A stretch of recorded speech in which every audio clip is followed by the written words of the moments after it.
इस बीच एक बड़ी खबर आ रही है, हम आपको बता रहे हैं, और बड़ी खबर यह है कि मोस्ट वांटेड आतंकी दाऊद इब्राहिम से जुड़ी खबर आ रही है। दाऊद इब्राहिम ने पाकिस्तान छोड़ दिया है। अंडरवर्ल्ड डॉन दाऊद इब्राहिम से जुड़ी खबर, कराची उसे शिफ्ट किया गया है। अनीस इब्राहिम, छोटा शकील भी, उसे भी शिफ्ट किया गया है। अब ये जो लोग थे, ये लोग वहां से दुनिया को धमकी देते थे, और जब भारत की ताकत उन्होंने देखी तब अब वो डर गए हैं और अपने अपने खोखे से जहां वो छिपे पड़े थे, पाकिस्तान की सेना जब उनको रक्षा कर रही थी, हिफाजत और सिक्योरिटी दे रही थी, उसी पाकिस्तान की सेना को अब मार खानी पड़ रही है। तो अब वो दूसरी जगह पर जाकर शेल्टर ले रहे हैं, छिप रहे हैं। दाऊद इब्राहिम, छोटा शकील, उसका भाई दाऊद इब्राहिम का, ये अब कराची शिफ्ट किए हैं। ये देखिए तस्वीर, भारत में उसने आतंकवादी गतिविधियों को शुरू किया था, विस्फोट कराए थे, और उसके बाद से वो भाग गया भारत से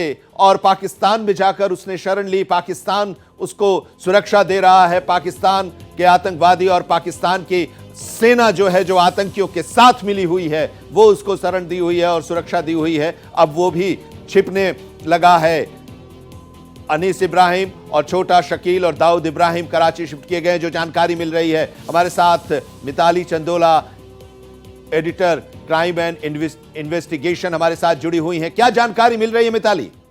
देखिए, मैं आपको बताना चाहूंगी आनंद, बहुत बड़ी बात है। एजेंसी के सूत्रों से हमें ये पता चला है, दाऊद इब्राहिम ने जो है कराची छोड़ा। आपको बताना चाहूंगी, सबसे सेफेस्ट इलाका अगर माना जाता है तो क्लिफ्टन का एरिया माना जाता है। आर्मी बेस कैंप के पास है वो। वहां पर दाऊद इब्राहिम की पूरे परिवार को आईएसआई जो है सुरक्षा देती थी, और अब जब से भारत के रौद्र रूप देखा है, एयर स्ट्राइक्स देखी है, उससे जो है अंडरवर्ल्ड डॉन खौफजदा हो गया और उसने जो है कराची छोड़ दिया। आपको बताना चाहूंगी, दाऊद इब्राहिम ने जो है शकील और मुन्ना जिगाड़ा भी उसके साथ साथ फरार है। उसकी पत्नी, उसका भाई, इन सब लोगों ने कराची छोड़ दिया है। और लेकिन सबसे बड़ी बात ये आ जाती है कि अंडरवर्ल्ड डॉन दाऊद इब्राहिम के लिए पाकिस्तान सबसे ज्यादा सेफ माना जाता था, क्योंकि टेररिस्ट का गढ़ है पाकिस्तान।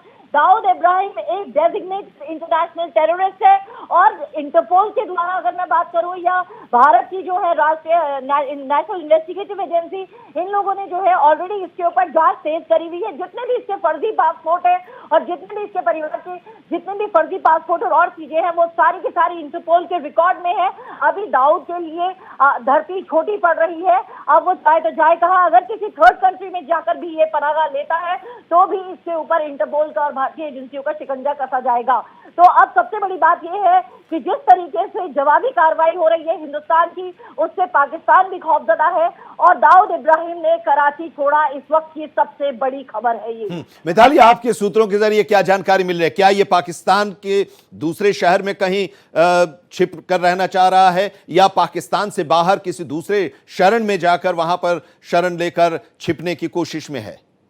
देखिए, सबसे पहले आपको बताना चाहूंगी, दाऊद इब्राहिम काफी लंबे समय से पाकिस्तान के कराची शहर के क्लिफ्टन इलाके में रह रहा था, और ये इलाका सबसे ज्यादा सुरक्षित माना जाता है, वीआईपी इलाका माना जाता है। यहाँ पर जो है पाकिस्तानी सेना और आईएसआई के विशेष सुरक्षा मिली हुई थी, और अब जो रिपोर्ट्स आ रही हैं कि पाकिस्तानी रेंजर्स की मदद से दाऊद ने ये इलाका छोड़ा, क्योंकि दाऊद को अपनी जान का खतरा है। एयर स्ट्राइक जब से हुई है तब से पूरा का पूरा माहौल पाकिस्तान का खौफजदा है, और दाऊद और उसका परिवार भी डरा हुआ है। अब यहाँ पर एक जो सबसे बड़ी बात आती है, पाकिस्तान से ज्यादा जो किसी भी टेररिस्ट के लिए कोई भी जगह महफूज नहीं है। और अब दाऊद जो है अपने बिल से बाहर निकलेगा, क्योंकि इंटरपोल का, जैसे मैंने आपको बताया है, इंटरपोल के पास ऑलरेडी रिकॉर्ड है। दाऊद ने अपने मल्टीपल फेक पासपोर्ट्स और फेक आईडीज बना रखी है, उसका भी ब्यौरा पूरा का पूरा इंटरपोल के पास है। आपको बताना चाहूंगी, दाऊद ने जो है बहुत ज्यादा हिंदुस्तान में तबाही मचाई है, ब्लास्ट वगैरह, इसको भूला नहीं जा सकता। और जो हमारी नेशनल इन्वेस्टिगेटिव एजेंसी है, वो लगातार इंटरपोल के भी टच में है। तो दाऊद अब किस तीसरी कंट्री में जाके पनाहगाह लेगा, ये एक बहुत बड़ी बात है, क्योंकि जहां भी जाएगा अब वो ट्रेस हो जाएगा और किसी न किसी एजेंसी के शिकंजे में आ सकता है। तो फिलहाल की अगर मैं बात करूं, दाऊद ने और उसके गुटों ने कराची शहर को छोड़ दिया है। जी, दाऊद इब्राहिम और उसके परिवार ने कराची शहर को छोड़ दिया। इस वक्त की बड़ी खबर, और जाए तो जाए कहां? सबसे बड़ा सवाल यही है। दुबई या सऊदी अरब वो जाता था, लेकिन वहां भी अब वो नहीं जा पाएगा, क्योंकि पाकिस्तान के खिलाफ वो भी हैं, आतंक के खिलाफ वो भी हैं और भारत का समर्थन कर रहे हैं। तो अब उसके सामने एक बड़ी समस्या। बहुत बहुत शुक्रिया मिताली हमारे साथ जुड़ने के लिए।